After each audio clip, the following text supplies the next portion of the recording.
Bonjour, je vous retrouve donc sur notre deuxième partie de mon tutoriel sur le pastel. Donc aujourd'hui, je voulais vous parler des différentes étapes lorsqu'on fait un tableau au pastel. Rapidement, c'est vrai que ça peut aider parce que parfois on ne sait pas trop par quel bout commencer. Donc le dessin au pastel, vous allez commencer par faire votre esquisse, votre dessin. Euh, En pratique, normalement, on commence à dessiner avec un pastel, puisqu'on fait un dessin pastel. Donc le principe est d'utiliser les parties du pastel fines. Alors j'utilise un rose. Si vous faites un dessin, utilisez peut-être un gris ou un... Adaptez-vous en fait au dessin que vous faites, adaptez-vous aussi au papier. Si vous faites un paysage, prenez un vert qui va être réutilisé par la suite ou prenez... sinon, vous pouvez utiliser des gris qui restent généraux. Le but, voilà, utilisez pas un noir intense si après vous allez utiliser du pastel blanc dessus ou voilà, adaptez-vous, prenez une couleur moyenne, pas trop foncée, à la fois pas très claire. Si vous êtes sur un papier coloré par contre très foncé pour un paysage ou quoi, par exemple un vert foncé, là vous allez monter sur un vert, par exemple un vert olive pâle ou au contraire des couleurs plus foncées. Voilà, tout va dépendre de votre fond. Mais vous allez dessiner donc au pastel. Le pastel permet très bien le dessin. Alors, je sais pas, on va vous faire une petite fleur, sachant que je ne vois même pas. Votre esquisse de base ne va pas forcément comporter tous les détails de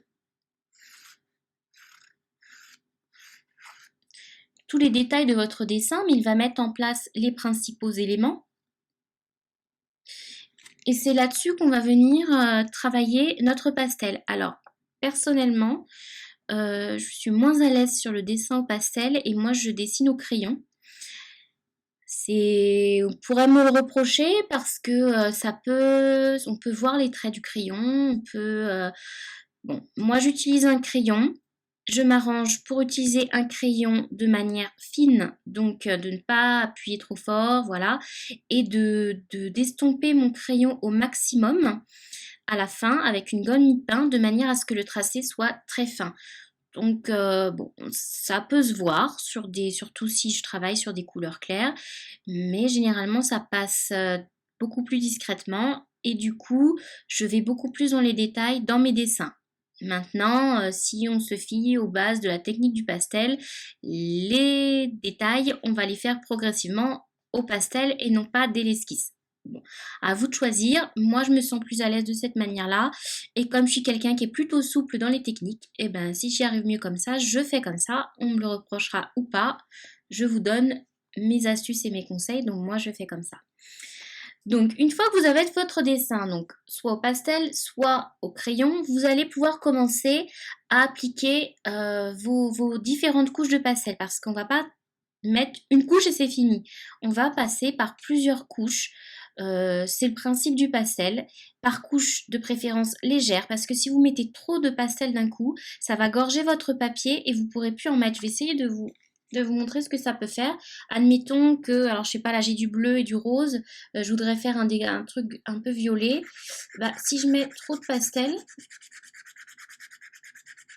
là mon papier est gorgé de pastel. Si je vais vouloir repasser une autre couleur par-dessus, mon pastel va glisser. Alors, il va s'appliquer, mais beaucoup moins bien que sur la zone, vous voyez, où il n'y a plus de pastel. Il glisse et voilà, ça va pas donner vraiment les bons résultats. Alors, pour éviter que quand vous avez trop de couches de pastel et que ça commence à faire ça, vous pouvez légèrement fixer votre dessin et repartir. Ça va réapporter un peu d'accroche. Mais s'il y a vraiment trop de pastel, il y a un moment où vous allez être coincé. Donc sur le principe, on applique des couches fines. Donc là, je fais quelque chose de relativement lisse, mais vous pouvez y apporter des textures, des bons. Sur la première couche, on reste relativement sans texture puisque ça va être la couche de fond sur laquelle on va venir réapporter d'autres couches, mais ça va, alors on va faire par exemple, on va s'occuper d'une pétale, on va mettre une couche relativement fine. Et sur le principe encore, normalement, il est préférable de travailler l'ensemble de vos dessins. Donc sur la première couche, ça va être les fonds. Et on fait les fonds, ça va nous permettre de donner la consistance générale de notre tableau et les valeurs générales de notre tableau, sans aller plus loin que de faire les principales couleurs. Donc ça, c'est la théorie. Dans la pratique, encore une fois, le pastel étant un matériau qui est très volatile, si vous travaillez l'ensemble de votre tableau, que vous repassez en haut, que vous repassez en bas, que vous revenez en haut, il y a des risques à un moment que vous frottiez avec votre bras les parties basses du tableau. Donc pour éviter ça, ce que vous pouvez faire, c'est simplement travailler de haut en bas ou par zone. Mais là, bon, il y a le risque de pas avoir la vue globale de votre tableau. À vous de voir. Soit vous faites très attention, soit vous faites zone par zone, mais vous n'aurez pas la vue globale de votre tableau. Donc, il faut vraiment savoir ce que vous voulez à la fin.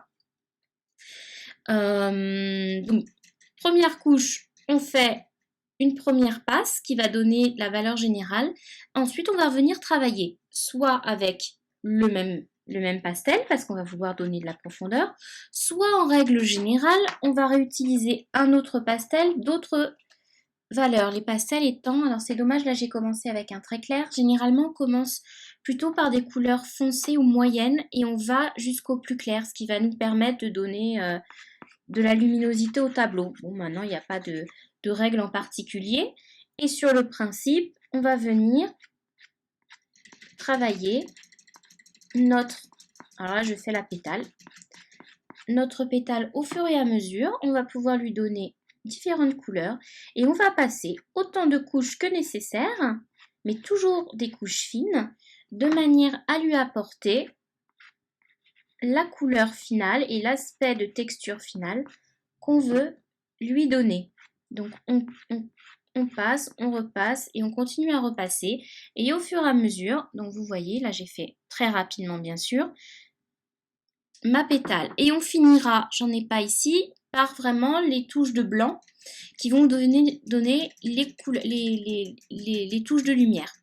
Maintenant, si vous avez besoin de contraste, vous pouvez aussi terminer par les points de lumière et réapporter des petites zones de points très foncés qui vont venir contraster. Voilà sur les différentes bases. Donc, comme je vous l'ai dit, première couche, deuxième couche, troisième couche, autant de couches que vous le souhaitez en fait, soit sur tout le tableau, donc couche par couche, soit zone par zone. Et puis, vous pouvez revenir sur les zones au fur et à mesure. Entre les couches, si besoin, un petit coup de fixatif pour pouvoir rapporter de l'accroche. Mais attention, si vous passez un fixatif, les couches vont être fixées. Vous ne pourrez plus remélanger les couleurs. Ce sera vraiment par-dessus. Allez-y en douceur pour pouvoir repasser par la suite et ne pas avoir une couche trop épaisse qui va venir gêner votre dessin. Et sachez aussi que le pastel, ce n'est pas un matériau qu'on peut gommer, malheureusement. Donc si vous faites une erreur, vous allez être bloqué. Qu'est-ce qu'on peut faire pour faire des retouches au pastel? Alors globalement, vous allez pouvoir utiliser un pinceau ou un chiffon pour retirer les matériaux en excédent. Donc ça va pouvoir vous revenir. Par exemple, si vous avez un endroit où justement c'est trop épais, vous allez pouvoir venir un peu, on va dire, gratter avec un pinceau pour retirer un peu de matière et repasser avec un autre pastel. Si vous y allez légèrement et que vous avez un trait de pastel qui n'est pas au même endroit, vous allez repasser avec un autre pastel d'une autre couleur, ça se verra pas. En revanche, vous n'allez pas pouvoir passer la gomme, vous n'allez pas pouvoir, donc vous allez être vite bloqué. Donc faites très attention, allez-y doucement et allez-y avec parcimonie et sans appuyer. Voilà, c'est tout ce que je vois à vous dire globalement. Je crois que je vous ai tout dit. Donc après, comme j'aime bien le rajouter tout le temps, il n'y a pas vraiment de règles. Je vous donne là les grands principes. Je vous donne aussi mes principes à moi, ceux que j'utilise, ceux qu'on m'a appris, ceux que j'ai vus dans les livres. Mais vous avez peut-être les vôtres. Et il n'y a pas pour moi de mauvaise façon. La façon que vous faites, ce qui vous convient, si vous trouvez qu'il y a un bon résultat, c'est que c'est la bonne. Donc moi je suis très ouverte. Donc si même vous voulez partager votre méthode, vos techniques, allez-y, il n'y a pas de problème parce que si vous me dites moi je fais comme ça, je testerai à mon tour et en testant, je vais peut-être après revenir vous dire bah oui, on m'a appris une technique au pastel qui est vachement bien, donc vous pouvez faire ça. Dernière chose, bah si, avant de faire un tableau, utilisez un petit échantillon du même papier et faites vos essais. C'est très important de faire vos essais avant pour voir comment le papier réagit, comment est le grain, comment vous allez faire et justement ça évite les erreurs parce que vous allez peut-être vous rendre compte que la texture que vous vouliez donner, vous y arrivez pas ou c'est trop dur ou ça va pas parce que l'effet n'est pas celui que vous vouliez. Donc faites bien des essais avant. Et ensuite, vous pourrez le faire à grande échelle sur votre dessin. Voilà, c'est tout pour aujourd'hui. Je vous dis à très vite.